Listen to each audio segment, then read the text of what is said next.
The Tale of Peter Rabbit. Once upon a time there were 4 little rabbits, and their names were Flopsy, Mopsy, Cottontail, and Peter. They lived with their mother in a sandbank, underneath the root of a very big fir tree. "Now, my dears," said old Mrs. Rabbit one morning, "you may go into the fields or down the lane, but don't go into Mr. McGregor's garden. Your father had an accident there. He was put in a pie by Mrs. McGregor. Now run along and don't get into mischief. I am going out." Then old Mrs. Rabbit took a basket and her umbrella and went through the wood to the baker's. She bought a loaf of brown bread and 5 currant buns. Flopsy, Mopsy, and Cottontail, who were good little bunnies, went down the lane to gather blackberries. But Peter, who was very naughty, ran straight away to Mr. McGregor's garden and squeezed under the gate. First he ate some lettuces and some French beans, and then he ate some radishes. And then, feeling rather sick, he went to look for some parsley. But round the end of a cucumber frame whom should he meet but Mr. McGregor? Mr. McGregor was on his hands and knees planting out young cabbages, but he jumped up and ran after Peter, waving a rake and calling out, "Stop, thief!" Peter was most dreadfully frightened. He rushed all over the garden, for he had forgotten the way back to the gate. He lost one of his shoes among the cabbages, and the other shoe amongst the potatoes. After losing them, he ran on 4 legs and went faster, so that I think he might have got away altogether if he had not unfortunately run into a gooseberry net, and got caught by the large buttons on his jacket. It was a blue jacket with brass buttons, quite new. Peter gave himself up for lost, and shed big tears.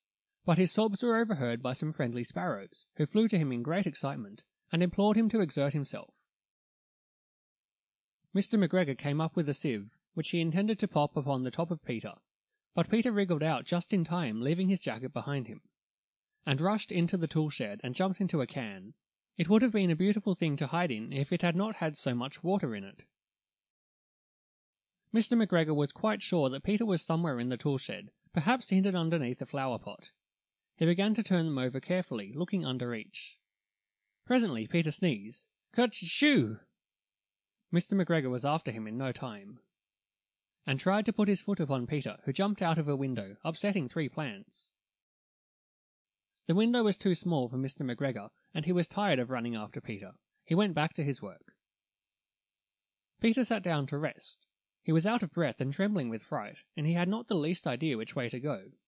Also, he was very damp with sitting in that can. After a time he began to wander about, going lippity-lippity, not very fast, and looking all round.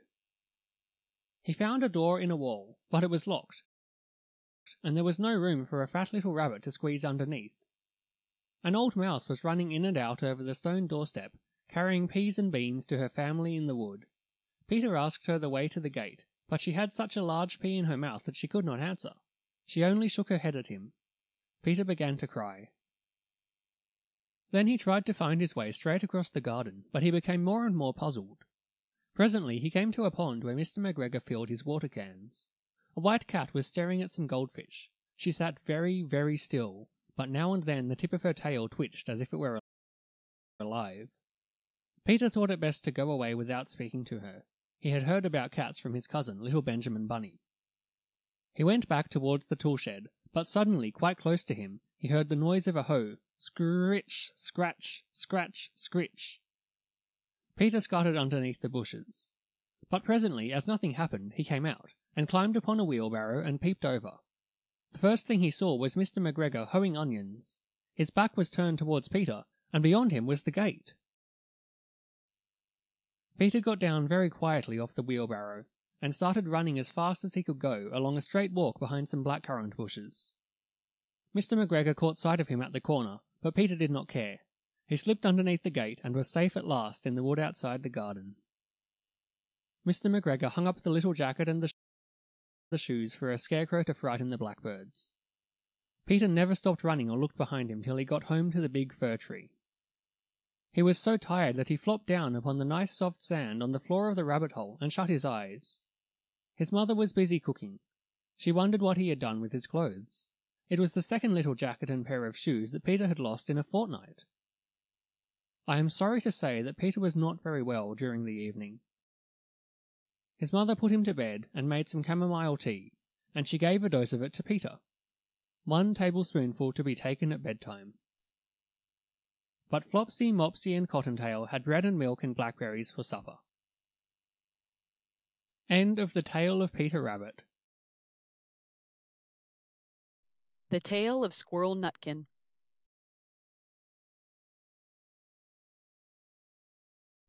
This is a tale about a tale that belonged to a little red squirrel, and his name was Nutkin. He had a brother called Twinkleberry, and a great many cousins. They lived in a wood at the edge of a lake. In the middle of the lake there is an island covered with trees and nut bushes, and amongst those trees stands a hollow oak tree, which is the house of an owl who is called Old Brown. One autumn, when the nuts were ripe, and the leaves on the hazel bushes were golden and green, Nutkin and Twinkleberry and all the other little squirrels came out of the wood, and down to the edge of the lake. They made little rafts out of twigs, and they paddled away over the water to Owl Island to gather nuts. Each squirrel had a little sack and a large oar, and spread out his tail for a sail. They also took with them an offering of 3 fat mice as a present for Old Brown, and put them down upon his doorstep. Then Twinkleberry and the other little squirrels each made a low bow and said politely, "Old Mr. Brown, will you favor us with permission to gather nuts upon your island?" But Nutkin was excessively impertinent in his manners. He bobbed up and down like a little red cherry, singing, riddle me, rot-tot-tote, a little wee man in a red, red coat, a staff in his hand and a stone in his throat. If you'll tell me this riddle, I'll give you a groat." Now this riddle is as old as the hills. Mr. Brown paid no attention whatever to Nutkin. He shut his eyes obstinately and went to sleep. The squirrels filled their little sacks with nuts and sailed away home in the evening. But the next morning they all came back again to Owl Island, and Twinkleberry and the others brought a fine fat mole, and laid it on the stone in front of Old Brown's doorway, and said, "Mr. Brown, will you favor us with your gracious permission to gather some more nuts?" But Nutkin, who had no respect, began to dance up and down, tickling old Mr. Brown with a nettle and singing, "Old Mr. B, riddle me ree, hitty-pitty within the wall, hitty-pitty without the wall. If you touch hitty-pitty, hitty-pitty will bite you." Mr. Brown woke up suddenly and carried the mole into his house. He shut the door in Nutkin's face. Presently a little thread of blue smoke from a wood fire came up from the top of the tree, and Nutkin peeped through the keyhole and sang, "A house full, a hole full, and you cannot gather a bowlful." The squirrels searched for nuts all over the island and filled their little sacks. But Nutkin gathered oak apples, yellow and scarlet, and sat upon a beech stump playing marbles and watching the door of old Mr. Brown. On the 3rd day the squirrels got up very early and went fishing. They caught 7 fat minnows as a present for Old Brown. They paddled over the lake and landed under a crooked chestnut tree on Owl Island. Twinkleberry and 6 other little squirrels each carried a fat minnow, but Nutkin, who had no nice manners, brought no present at all. He ran in front singing, "The man in the wilderness said to me, 'How many strawberries grow in the sea?' I answered him as I thought good, 'As many red herrings as grow in the wood.'" But old Mr. Brown took no interest in riddles, not even when the answer was provided for him. On the 4th day the squirrels brought a present of 6 fat beetles, which are as good as plums and plum pudding for Old Brown. Each beetle was wrapped up carefully in a dock leaf, fastened with a pine needle pin. But Nutkin sang as rudely as ever, "Old Mr. B, riddle me ree, flower of England, fruit of Spain, met together in a shower of rain, put in a bag tied round with a string. If you tell me this riddle, I'll give you a ring." Which was ridiculous of Nutkin, because he had not got any ring to give to Old Brown. The other squirrels hunted up and down the nut bushes, but Nutkin gathered robin's pincushions off a briar bush and stuck them full of pine needle pins. On the 5th day the squirrels brought a present of wild honey. It was so sweet and sticky that they licked their fingers as they put it down upon the stone. They had stolen it out of a bumblebee's nest on the tippity top of the hill, but Nutkin skipped up and down singing, "Hum-a-bum, buzz, hum-a-bum, buzz. As I went over Tippletine, I met a flock of bonny swine, some yellow-nacked, some yellow-backed. They were the very bonniest swine that e'er went over Tippletine." Old Mr. Brown turned up his eyes in disgust at the impertinence of Nutkin, but he ate up the honey. The squirrels filled their little sacks with nuts, but Nutkin sat upon a big flat rock and played 9 pins with a crab apple and green fir cones. On the 6th day, which was Saturday, the squirrels came again for the last time. They brought a new laid egg in a little rush basket as a last parting present for Old Brown. But Nutkin ran in front laughing and shouting, "Humpty Dumpty lies in the beck, with a white counterpane round his neck. 40 doctors and 40 wrights cannot put Humpty Dumpty to rights."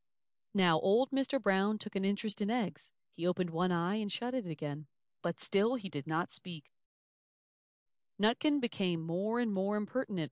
"Old Mr. B, old Mr. B, hickamore, hackamore on the king's kitchen door. All the king's horses and all the king's men couldn't drive hickamore, hackamore off the king's kitchen door."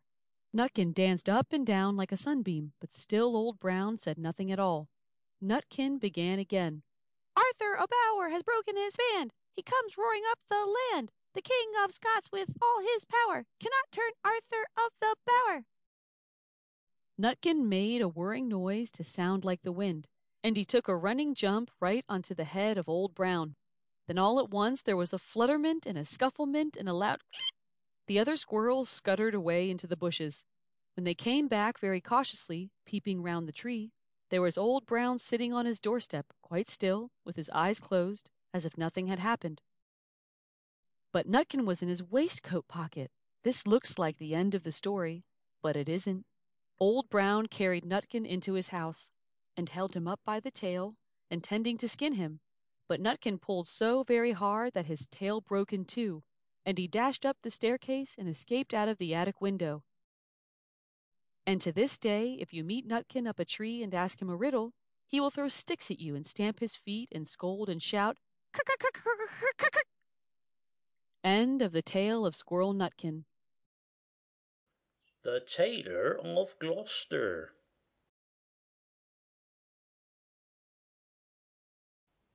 In the time of swords and periwigs, and full-skirted coats with flowered lappets, when gentlemen wore ruffles and gold-laced waistcoats of paduasoy and taffeta, there lived a tailor in Gloucester. He sat in the window of a little shop in Westgate Street, cross-legged on a table, from morning till dark. All day long, while the light lasted, he sewed and snippeted, piecing out his satin and pompadour and lute-string. Stuffs had strange names, and were very expensive in the days of the Tailor of Gloucester. But although he sewed fine silk for his neighbours, he himself was very, very poor. A little old man in spectacles, with a pinched face, old crooked fingers, and a suit of threadbare clothes. He cut his coats without waste, according to his embroidered cloth. They were very small ends and snippets that lay about upon the table. 2 narrow breadths for naught, except waistcoats for mice, said the tailor. One bitter cold day near Christmas time, the tailor began to make a coat of cherry-coloured corded silk, embroidered with pansies and roses, and a cream-coloured satin waistcoat, trimmed with gauze and green worsted chenille, for the Mayor of Gloucester. The tailor worked and worked, and he talked to himself. He measured the silk, and he turned it round and round, and trimmed it into shape with his shears. And the table was all littered with cherry-coloured snippets. "No breadth at all, and cut on the cross. It is no breadth at all. Tippets for mice, and ribbons for mobs. For mice," said the Tailor of Gloucester. When the snowflakes came down against the small leaded window panes and shut out the light, the tailor had done his day's work. All the silk and satin lay cut out upon the table. There were 12 pieces for the coat, and 4 pieces for the waistcoat, and there were pocket flaps and cuffs and buttons all in order. For the lining of the coat there was a fine yellow taffeta, and for the buttonholes of the waistcoat there was cherry-coloured twist. And everything was ready to sew together in the morning, all measured and sufficient, except that there was wanting just one single skein of cherry-coloured twisted silk. The tailor came out of his shop at dark, for he did not sleep there at nights. He fastened the window and locked the door and took away the key. No one lived there at night but little brown mice, and they run in and out without any keys. For behind the wooden wainscots of the old houses in Gloucester there are little mouse staircases and secret trap-doors, and the mice run from house to house through those long narrow passages. They can run all over the town without going out into the streets. But the tailor came out of his shop and shuffled home through the snow. He lived quite near by in College Court, next the doorway to College Green, and although it was not a big house, the tailor was so poor he only rented the kitchen. He lived alone with his cat. It was called Simpkin. Now all day long while the tailor was out at work, Simpkin kept house by himself. And he also was fond of the mice, although he gave them no satin for coats. "Meow," said the cat when the tailor opened the door. "Meow." The tailor replied, "Simpkin, we shall make our fortune, but I am worn to a ravelling. Take this groat, which is our last fourpence, and Simpkin, take a china pipkin. Buy a penn'orth of bread, a penn'orth of milk, and a penn'orth of sausages. And oh, Simpkin, with the last penny of our fourpence, buy me 1 penn'orth of cherry-coloured silk. But do not lose the last penny of the fourpence, Simpkin, or I am undone and worn to a thread paper, for I have no more twist." Then Simpkin again said, "Meow," and took the groat and the pipkin and went out into the dark. The tailor was very tired and beginning to be ill. He sat down by the hearth and talked to himself about that wonderful coat. "I shall make my fortune, to be cut by us. The Mayor of Gloucester is to be married on Christmas Day in the morning, and he hath ordered a coat and an embroidered waistcoat to be lined with yellow taffeta, and the taffeta sufficeth. But there is no more left over in snippets than will serve to make tippets for mice." Then the tailor started, for suddenly interrupting him from the dresser at the other side of the kitchen came a number of little noises. Tip-tap, tip-tap, tip-tap, tip. "Now what can that be?" said the Tailor of Gloucester, jumping up from his chair. The dresser was covered with crockery and pipkins, willow pattern plates, and teacups and mugs. The tailor crossed the kitchen and stood quite still beside the dresser, listening, and peering through his spectacles. Again from under a teacup came those funny little noises. Tip-tap, tip-tap, tip-tap, tip. "This is very peculiar," said the Tailor of Gloucester, and he lifted up the teacup, which was upside down. Out stepped a little live lady mouse, and made a curtsy to the tailor. Then she hopped away down off the dresser and under the wainscot. The tailor sat down again by the fire, warming his poor cold hands and mumbling to himself.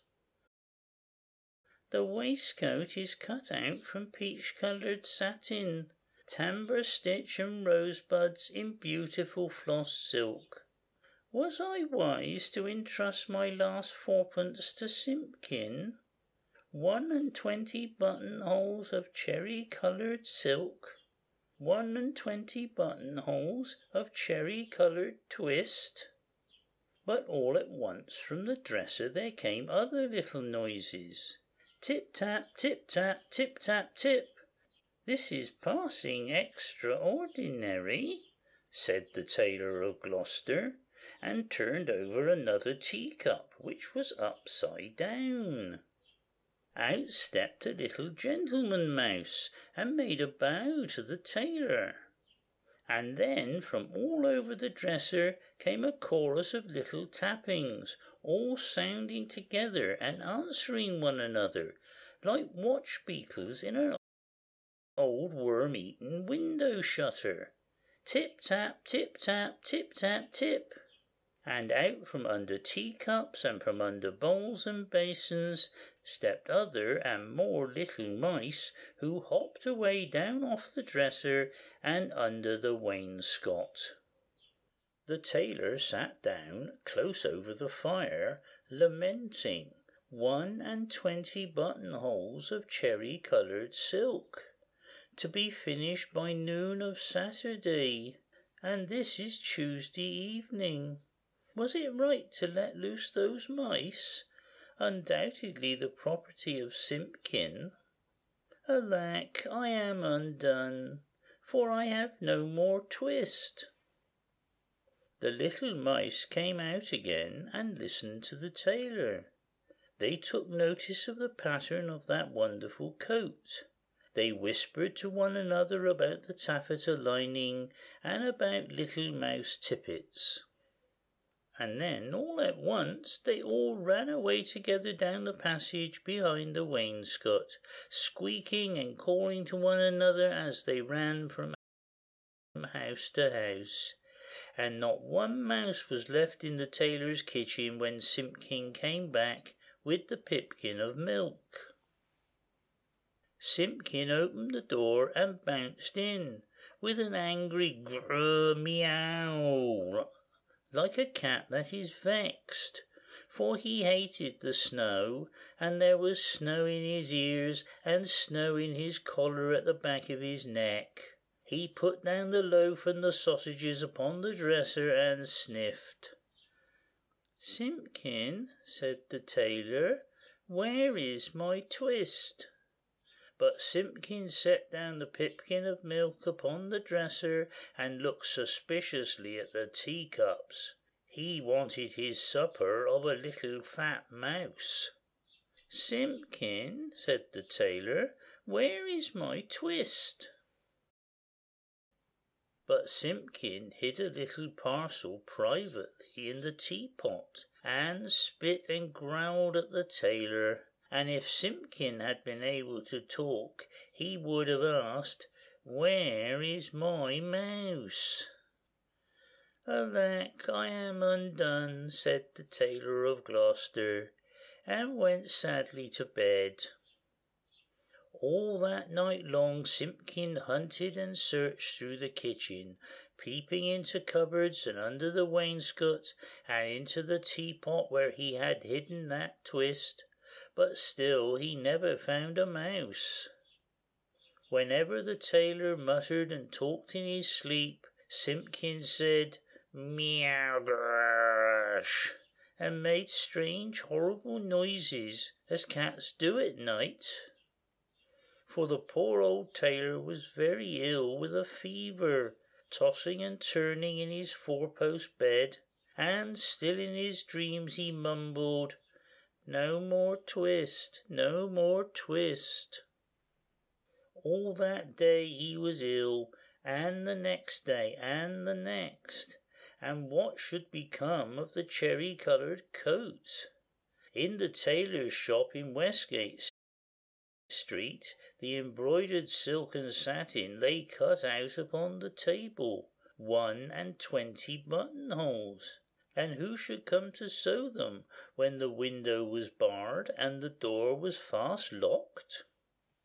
But that does not hinder the little brown mice. They run in and out without any keys through all the old houses of Gloucester. Out of doors the market folk went trudging through the snow to buy their geese and turkeys, and to bake their Christmas pies, but there would be no Christmas dinner for Simpkin and the poor old Tailor of Gloucester. The tailor lay ill for 3 days and nights, and then it was Christmas Eve, and very late at night. The moon climbed up over the roofs and chimneys and looked down over the gateway into College Court. There were no lights in the windows, nor any sound in the houses. All the city of Gloucester was fast asleep under the snow.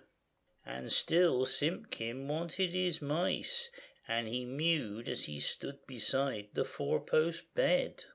But it is in the old story that all the beasts can talk in the night between Christmas Eve and Christmas Day in the morning, though there are very few folk that can hear them or know what it is they say.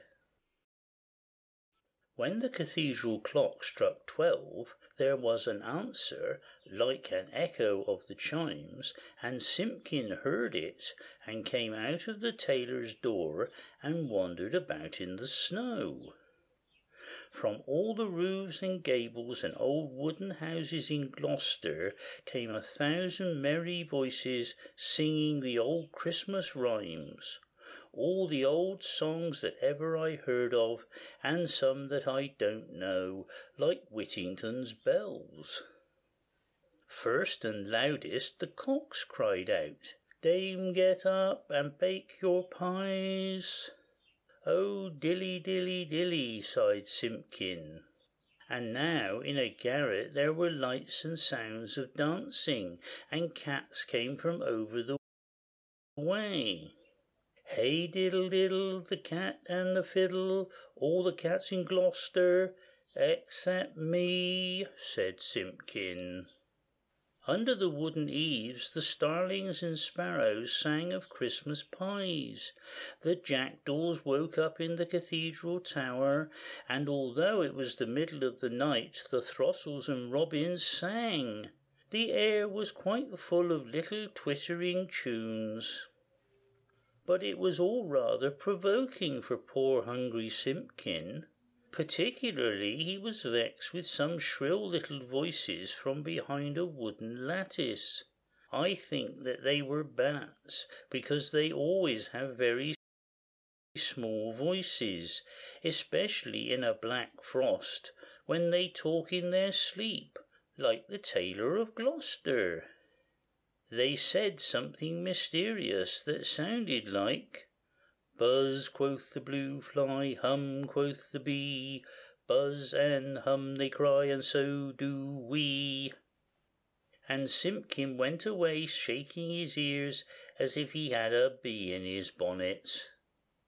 And from the tailor's shop in Westgate came a glow of light, and when Simpkin crept up to peep in at the window it was full of candles, and there was a snippeting of scissors and a snappeting of thread, and the little mouse voices sang loudly and gaily.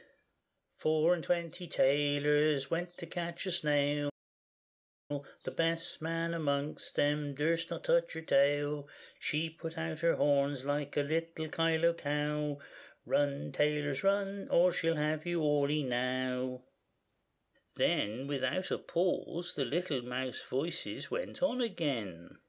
Sieve my lady's oatmeal, grind my lady's flour, put it in a chestnut, let it stand an hour.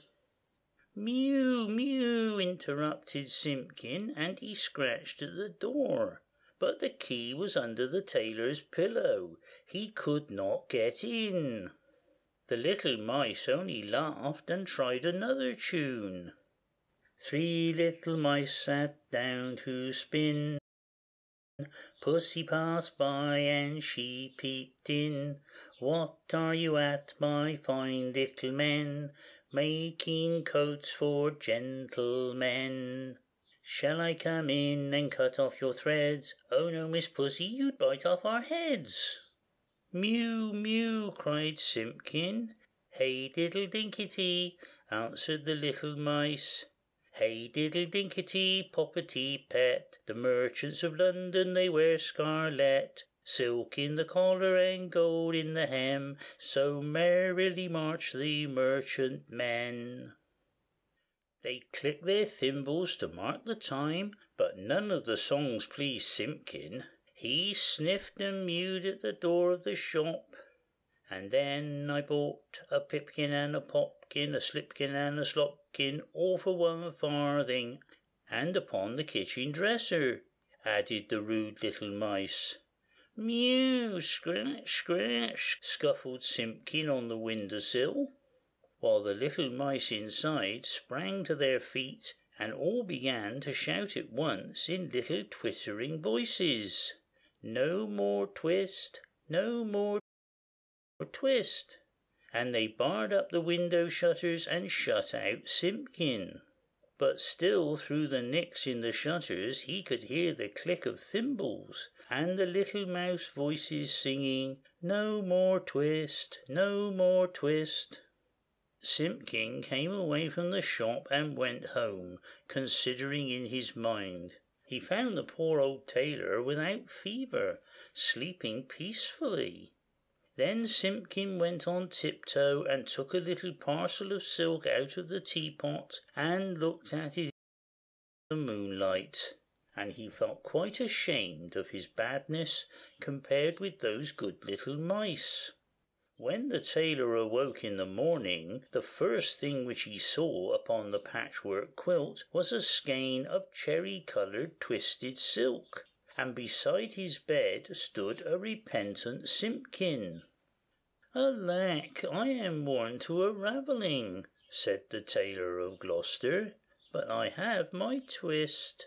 The sun was shining on the snow when the tailor got up and dressed and came out into the street with Simpkin running before him. The starlings whistled on the chimney stacks, and the throstles and robins sang, but they sang their own little noises, not the words they had sung in the night.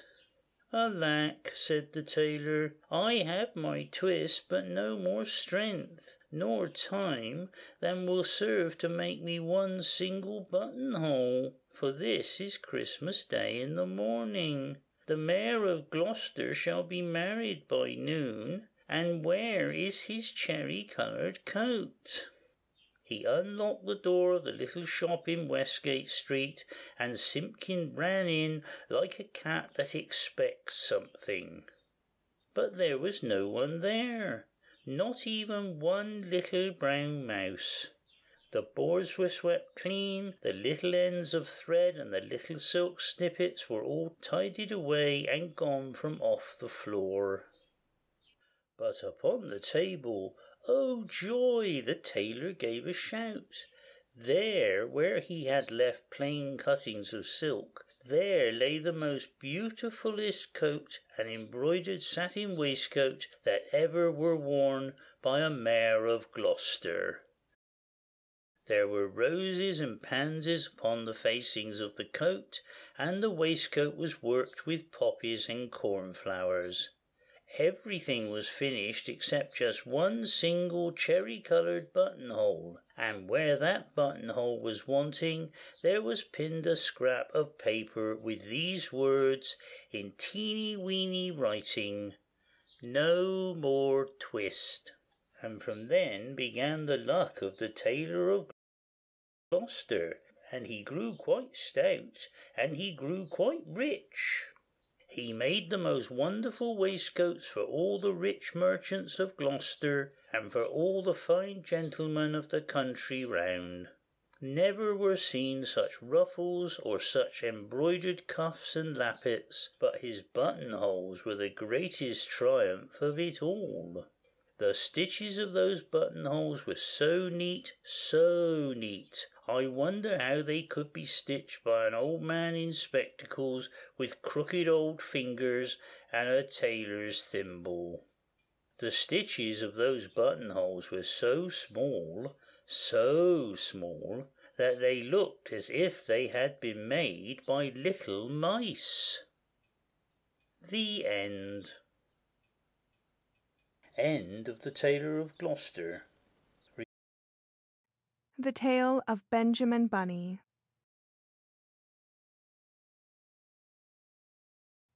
One morning, a little rabbit sat on a bank. He pricked his ears and listened to the trit-trot of a pony. A gig was coming along the road. It was driven by Mr. McGregor, and beside him sat Mrs. McGregor in her best bonnet. As soon as they had passed, little Benjamin Bunny slid down into the road and set off, with a hop, skip, and a jump, to call upon his relations, who lived in the wood at the back of Mr. McGregor's garden. The wood was full of rabbit holes, and in the neatest, sandiest hole of all lived Benjamin's aunt and his cousins, Flopsy, Mopsy, Cottontail, and Peter. Old Mrs. Rabbit was a widow. She earned her living by knitting rabbit wool mittens and muffetees. I once bought a pair at a bazaar. She also sold herbs and rosemary tea and rabbit tobacco, which is what we call lavender. Little Benjamin did not very much want to see his aunt. He came round the back of the fir tree and nearly tumbled upon the top of his cousin Peter. Peter was sitting by himself. He looked poorly and was dressed in a red cotton pocket handkerchief. "Peter," said little Benjamin in a whisper, "who has got your clothes?" Peter replied, "The Scarecrow in Mr. McGregor's garden," and described how he had been chased about the garden and had dropped his shoes and coat. Little Benjamin sat down beside his cousin and assured him that Mr. McGregor had gone out in a gig, and Mrs. McGregor also, and certainly for the day, because she was wearing her best bonnet. Peter said he hoped that it would rain. At this point, old Mrs. Rabbit's voice was heard inside the rabbit hole calling, "Cottontail, Cottontail, fetch some more chamomile." Peter said he thought he might feel better if he went for a walk. They went away hand in hand and got upon the flat top of the wall at the bottom of the wood. From here they looked down into Mr. McGregor's garden. Peter's coat and shoes were plainly to be seen upon the Scarecrow, topped with an old tam-o'-shanter of Mr. McGregor's. Little Benjamin said, "It spoils people's clothes to squeeze under a gate. The proper way to get in is to climb down a pear tree." Peter fell down head first, but it was of no consequence, as the bed below was newly raked and quite soft. It had been sown with lettuces. They left a great many odd little footmarks all over the bed, especially little Benjamin, who was wearing clogs. Little Benjamin said that the first thing to be done was to get back Peter's clothes, in order that they might be able to use the pocket handkerchief. They took them off the Scarecrow. There had been rain during the night, there was water in the shoes, and the coat was somewhat shrunk. Benjamin tried on the tam-o'-shanter, but it was too big for him. Then he suggested that they should fill the pocket handkerchief with onions as a little present for his aunt. Peter did not seem to be enjoying himself. He kept hearing noises. Benjamin, on the contrary, was perfectly at home and ate a lettuce leaf. He said that he was in the habit of coming to the garden with his father to get lettuces for their Sunday dinner. The name of little Benjamin's papa was old Mr. Benjamin Bunny. The lettuces certainly were very fine. Peter did not eat anything. He said he should like to go home. Presently he dropped half the onions. Little Benjamin said that it was not possible to get back up the pear tree with a load of vegetables. He led the way boldly towards the other end of the garden. They went along a little walk on planks under a sunny red brick wall. The mice sat on their doorstep, cracking cherry stones. They winked at Peter Rabbit and little Benjamin Bunny. Presently, Peter Rabbit let the pocket handkerchief go again. They got amongst flower pots and frames and tubs. Peter heard noises worse than ever. His eyes were as big as lollipops. He was a step or two in front of his cousin when he suddenly stopped. This is what those little rabbits saw round the corner. Little Benjamin took one look, and then, in half a minute less than no time, he hid himself and Peter and the onions underneath a large basket. The cat got up and stretched herself and came and sniffed at the basket. Perhaps she liked the smell of onions. Anyway, she sat down on top of the basket. She sat there for 5 hours. I cannot draw you a picture of Peter and Benjamin underneath the basket, because it was quite dark, and because the smell of onions was fearful. It made Peter Rabbit and little Benjamin cry. The sun got round behind the wood, and it was quite late in the afternoon, but still the cat sat upon the basket. At length there was a pitter-patter, and some bits of mortar fell from the wall above. The cat looked up and saw old Mr. Benjamin Bunny prancing along the top of the wall of the upper terrace. He was smoking a pipe of rabbit tobacco and had a little switch in his hand. He was looking for his son. Old Mr. Bunny had no opinion whatever of cats. He took a tremendous jump off the top of the wall onto the top of the cat, and cuffed it off the basket, and kicked it into the greenhouse, scratching off a handful of fur. The cat was too surprised to scratch back. When old Mr. Bunny had driven the cat into the greenhouse, he locked the door. Then he came back to the basket and took out his son Benjamin by the ears and whipped him with the little switch. Then he took out his nephew Peter. Then he took out the handkerchief of onions and marched out of the garden. When Mr. McGregor returned about half an hour later, he observed several things which perplexed him. It looked as though some person had been walking all over the garden in a pair of clogs. Only the footmarks were too ridiculously little. Also, he could not understand how the cat could have managed to shut herself up inside the greenhouse, locking the door upon the outside. When Peter got home, his mother forgave him, because she was so glad to see that he had found his shoes and coat. Cottontail and Peter folded up the pocket handkerchief, and old Mrs. Rabbit strung up the onions and hung them from the kitchen ceiling, with the bunches of herbs and the rabbit tobacco. The end. End of the tale of Benjamin Bunny.